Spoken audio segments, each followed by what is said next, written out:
Pork is an excellent protein source for building muscle and for muscle repair. It's actually a favorite among sledding, hunting, and performance dog owners. We're going to talk a little bit about how to prepare a homemade food using pork. So I've got a piece of pork tenderloin here. Looks delicious, something we would certainly love to eat.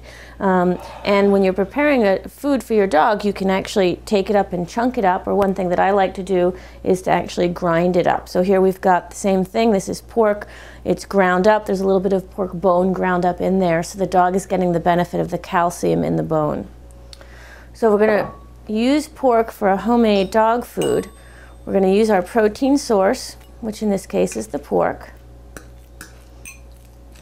Okay.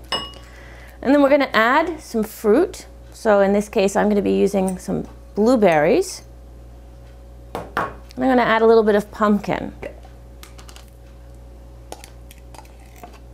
Just about a tablespoon of pumpkin. I also like to throw some yogurt in there. We'll throw about a tablespoon of yogurt, and then we're going to mix it up well. So we've got a fruit, a vegetable, we've got yogurt for its digestive properties, and we've got our ground pork and bone.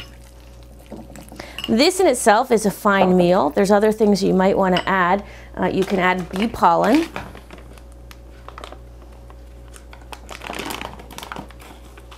And you want to make sure when you're using bee pollen that you get a fresh source of bee pollen. You want one that smells good, has a good color to it.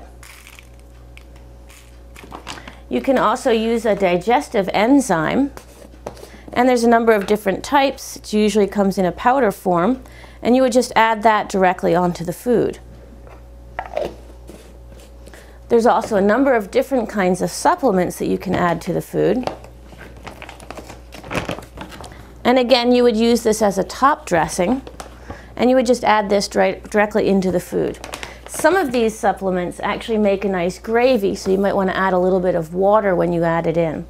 The last thing that I might suggest adding is some salmon oil. Salmon oil is an excellent source of omega fatty acids. It's great to feed to your dogs.